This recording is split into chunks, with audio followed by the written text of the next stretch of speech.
Dear Mr. Mehmet Osaseki, Minister of Environment, Urbanization and Climate Change. Dear Mrs. Inger Anderson, UNEP Executive Director. Dear Mr. Simon Seal, UNFCCC Executive Secretary. Dear Professor Jim Ski, Chair of the IPCC. Your Excellencies, distinguished delegates, dear colleagues. It is with great pleasure that I address the first plenary meeting of the Intergovernmental Panel on Climate Change in this new IPCC 7th assessment cycle.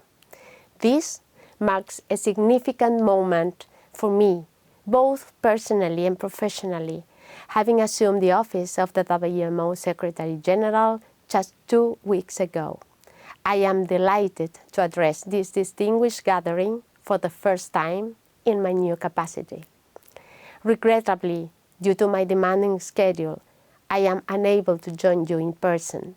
However, I am eagerly looking forward to our excellent and fruitful cooperation in the coming years.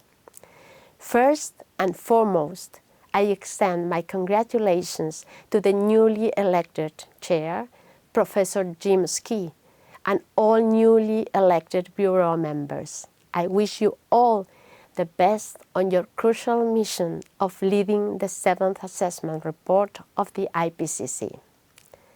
I would like to express my admiration and congratulations to the IPCC on the successful completion of the 6th assessment cycle with the release of the synthesis report in March 2023. The cycle itself was the busiest in IPCC 35 years. It produced rigorous scientific assessments with a strong focus on regional and social dimensions of climate change, its impacts, and our options and abilities to adapt and mitigate it. I am particularly pleased to observe the continued progress the IPCC has made in improving its gender and regional balance. This trend is evident in the new Bureau, and I welcome the vision and commitments of the IPCC Chair, Professor Jim Ski, to strengthen diversity and inclusion, enhance the IPCC relevance for policy making, and ensure that its outputs reflect the best available science. With over 40% of the new IPCC Bureau being women, and for the first time, an entirely female tandem of co-chairs leading one of the working groups, I am confident that you will continue to pursue full gender and regional balance in the selection of authors for upcoming reports. This aligns with my priority of strengthening regional activities of WMO through a bottom-up approach and ensuring geographical and gender diversity. The assessments provided by the IPCC have timely informed the first global stocktake deliberations and outcome decisions at COP28 in Dubai.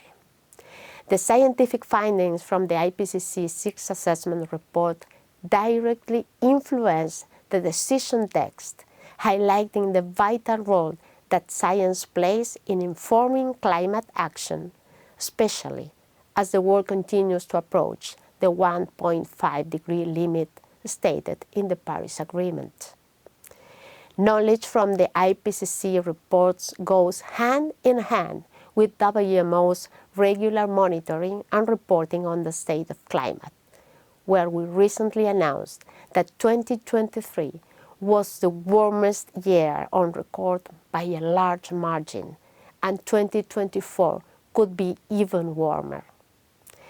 As WMO, UNDRR, and partners work towards achieving global coverage of early warning systems by 2027, the IPCC can play a crucial role in making the robust scientific case for investments across the full value cycle. It can also highlight the global, regional, and local changes requiring enhanced observations, adaptation, and mitigation actions. WMO and UNEP are IPCC's parent organizations, and the years ahead will be both challenging and rewarding for this critical decade of climate action. As the new WMO Secretary General, I am determined to maintain and strengthen the partnership with UNEP, extending continued support to the IPCC community in their mission of providing policymakers with regular scientific assessments on climate change.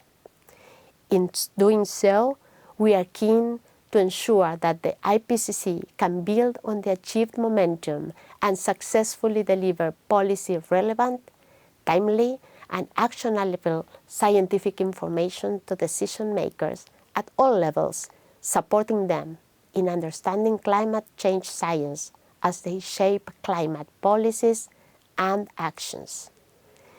Last November, the WMO hosted the inaugural meeting of the new IPCC Bureau, and based on its strategic guidance on a range of scientific topics, I trust that the panel will be ambitious and comprehensive in addressing the expectations of all IPCC member countries.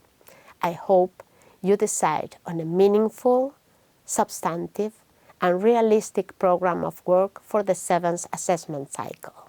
I acknowledge that at this meeting in Istanbul, you have important decisions to make, including the structure and shape of the 7th assessment cycle, the relevance of this vital scientific endeavor, and its policy implications for the future of our planet's climate system cannot be overstated. I wish you an excellent, collegial, constructive, and productive discussion this week. I also extend my best wishes for success in your complex, difficult, and demanding work on the 7th assessment report. Thank you very much.